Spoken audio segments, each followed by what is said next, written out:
magluluto tayo ng masarap na ulam from Mindanao. Ito ang tawag ito, kulma or korma. Actually, ang origin nito is really an Indian dish and it is like a thick beef curry. Pwede ding chicken. Pero ang nagpapalapot sa kanya, pag social ka, cashew butter. Pero sa Pilipinas, ang gamit natin ay peanut butter. So ito, ang ating beef, laman-laman, konting taba para masarap. Titimpla natin soy sauce, curry powder, and black pepper. Kung may oras ka, i-refrigerate mo to overnight para manuot talaga yung lasa nito. Mix, mix, mix. Yan. And ito, pinapainit ko na yung aking Instapot. And I'm mincing a lot of onions. Ilang onions na ito? Mga 4 itong onions. And umiinit na yung aking Instapot. Oil. Mainit na yan. And lalagay ko itong lahat ng onions. Ito siya. I will just mince the ginger as well. Ito gusto natin maging tostado to ng konti, ha. Ito, this will require a bit of patience. So, hindi natin minamadali yung paggisa niya para medyo maging tostado ng konti to bring out all the flavors. And I'm also adding ito, mga 1 or 2 star anise. Ito, 3. I love you. Yan. Alam mo, dati para itong pang MasterChef na recipe kasi akala mo very complex. Pero you can do it at home.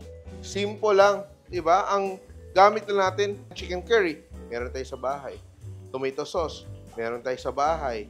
Diba? Mga ricados, sibuyas, bawang, luya. Minsan may star anise, pero madaling bumili. Minsan naglalagay ng cinnamon stick. O, lagyan natin ng cinnamon stick or cinnamon powder. So, it's a very aromatic na kind of caldereta. And meron siyang peanut butter. Naamoy nyo ba? Ang bango. Bango talaga, grabe. Ito pa lang. Pag medyo naging tostado na yung ating onions and the ginger, medyo, lalagay na natin yung ating beef. Ito siya mga 1 kilo.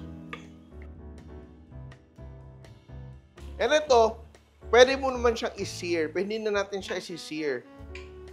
Kasi we want it to be simple, no? So ito siya, you can do this ahead of time para kinabukasan, mas masarap siya, yung lahat ng flavors lumalabas. At nakalimutan ko ang aking bawang. Bawang. O, gigisa din natin ating bawang dito. And we will also add, ito, bawang, sibuyas, luya, then ang ating star anise. Kung meron kang cinnamon stick, lalagyan natin ng cinnamon stick. Isa. Optional. Isa.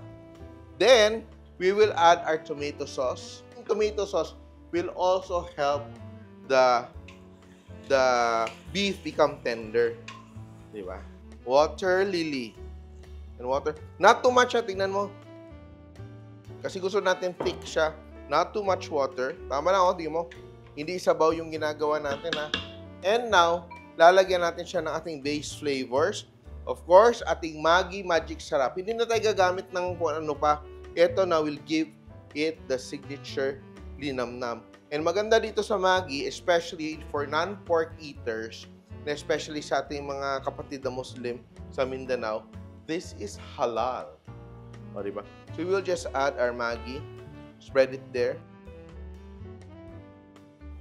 And lastly, before I close up my Instapot, lalagyan ko lang ito. A little bit of richness ang ating gata. Sauce pa lang! Ulam na. Cover it up. And madali lang tumaluto kasi yung beef natin is cut into small pieces. As soon as it like pressure cook na siya, and alam na natin ano yung sikreto ng ating mga lola. Diba? Betchy. Diba? Pero ngayon, Maggi Magic Sarap na yung gamit natin sa ating mga heirloom dishes because it's a balance of savory and salty. Kompleto na siya in one. It's so perfect and especially sa mga hindi kumakain ng mga pork products. Pwede yun dahil it is halal. So luto na while nagre-release tayo ng ating steam. I will dice my potatoes. Pwede mo din itong iprito, pero today I am not frying my potatoes. So ito, lalagay ko tong aking sili. Maraming sili lalagay ko. Pero, hindi ko siya i-chop or hindi ko siya i-break para kanya-kanya na lang, no? So, you have the option of eating the chilies if you want it to be spicy. Yan. Open. Titingnan ko muna.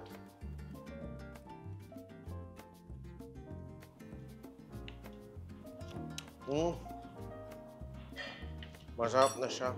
Pero we will thicken it with peanut butter. Our potatoes. Yan. Ang sarap na ng ating kulma. And now, I will just add a little bit of Maggi to balance and round off the flavors. Yan. So ito, kung gusto mo mas maanghang, dagdagan mo ng siling na buyo. And we will just let that simmer to thicken and we will finish with our coconut cream. Kakanggata. Oh wow, very nice, very thick, very rich yung ating recipe for today. Ito, maraming sauce yung ating version. Para sigurado tayong may kick. Mas masarap talaga siya na may kick eh. Lalagyan ko na siya ng ating chili flakes. So pwede to, kung mas marami tayong beef, damihan natin yung beef para medyo parang kaldereta. But today, we made it a bit saucy para marami tayong makakain. Hati-hati tayo and we extended the volume of this with potatoes. Nagugutom na ba kayo? Ako nagugutom na. Anong oras na? And ito yung sinasabi ko.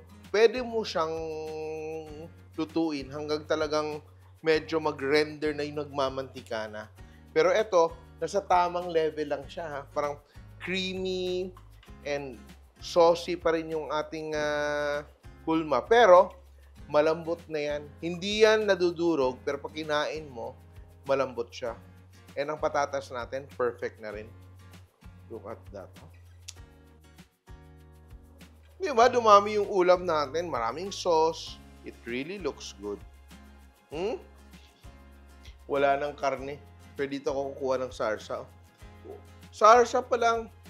Ulam na. Oy! Lambot, oh.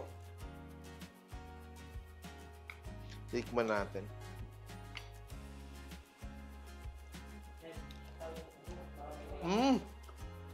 Pwede din to tofu. Pwede fried tofu. Lutuin mo ng ganito. Ang sarap. Actually, hindi ko expect na ganito kasarap. Akala ko, masarap lang siya. Yung normal. Ibang level to. Napaka-complex. Napakasarap. Parang siyang beef curry to the next level. Yung tomato sauce, may konting balance, ng konting asim. Yung peanut butter, rich and nutty. And of course, perfectly balanced yung timpla. Konti pang anghang. Pwedeng-pwede na. Kaya try this recipe at home. Heirloom recipe, pinadali, and kaya mong i-replicate sa bahay. It's simple, but it tastes so special, and you can make it at home. Ang ating beef kulma, simple.